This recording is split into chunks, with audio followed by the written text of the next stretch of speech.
అందరికీ నమస్కారం. నా యూట్యూబు ప్రతి ఒక్కరికి, ఫేస్‌బుక్, ఇన్‌స్టాగ్రాము నా ఫాలోవర్ ప్రతి ఒక్కరికి నా యొక్క ఆయుర్వేద శిరసావందనములు. ఆయుర్వేద అభిమానులారా, నేను చెప్పబోయేది ఒకటే. ఏదేమైనా గానీ జనాభా తక్కువున్నప్పుడు, సహజ సంపద ఎక్కువున్నప్పుడు, సమస్యలు తక్కువున్నప్పుడు గొప్ప గొప్ప మేధావులు ఎంతోమంది ప్రయత్నం చేశారు. అందులో ప్రకృతి సిద్ధాంతమైన విధి విధానాలు ఎంత ప్రయత్నం చేసినా గానీ ఆ ప్రకృతే వినాశనమైంది. ఈ సృష్టికి మూలము మొక్కలు. ఆ మొక్కలకు మూలము ఈ యొక్క భూమి, ఆకాశ, ప్రకృతి. ఈ ప్రకృతిని గనక ఎప్పుడైతే కాపాడుకుంటామో ఆటోమేటిక్‌గా అందరూ జీవ సమూహంలో అందరూ సస్యశ్యామలంగా బతికే అవకాశం ఉంటది. ఎప్పుడైతే ప్రకృతి గనక వినాశనమైందో మన జీవితాలు కూడా అంత నాశనానికి దారితీసే అవకాశం ఉంటది. ఎంతో పెద్ద ఎత్తున గ్లోబల్ ఏరియాలాగా జరిగే విధానం మనలో నించులు కాదు. కనీసం ప్రతి ఇంట్లో గానీ, ప్రతి ఒక్కరు గానీ ఒకటే.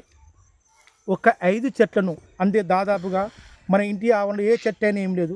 ఓ మర్రి చెట్లు పెట్టలేరు. కనీసం ఒక ఉడుగు చెట్టన్నా, ఒక మామిడి చెట్టన్నా, ఒక రాగి చెట్టన్నా, ఒక అడవిరేల చెట్టన్నా, లేక కానుగ చెట్టన్నా, లేక మారేడు చెట్టన్నా, లేక ఇంకా ఏ చెట్టన్నా ఒక 5, 6 చెట్లు పెట్టుకోండి.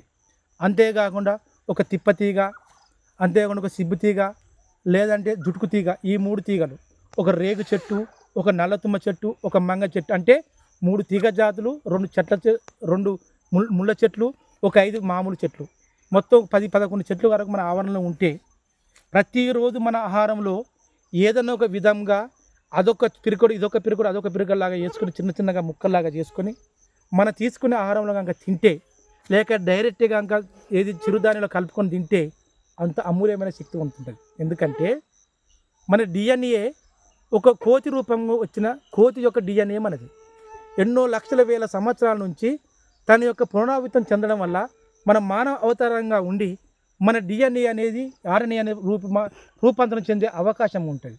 కొన్ని 40, 50 సంవత్సరాల నుంచి 30 సంవత్సరాల నుంచి మనం వండుకునే ఆహారానికి మన యొక్క ఆహారం మన డిఎన్ఏ ఏది అక్కడికే నడిచింది కనుక ఇప్పుడు రూపాంతరం చెందడానికి ప్రయత్నం చేసింది. అందుకే చూడండి, ఏ ఆయుర్వేద ఆశ్రమం దగ్గర పోయినా ఎక్కడికి వెళ్ళినా కానీ ఏదైనా ఆహార పదార్థాలు ఆకులు కానీ ఇప్పుడు రసాలు తీసుకుంటే అవి ఖచ్చితంగా మారే అవకాశం ఉన్నది. అలాంటి ఒక ఉపయోగాన్ని నేను చెప్పిన చెట్లు ఉపయోగించుకొని మంచి ఆయుర్వేద అభిమానులుగా వృద్ధిల్లాలని ఖచ్చితంగా అందరూ పాటించాలి.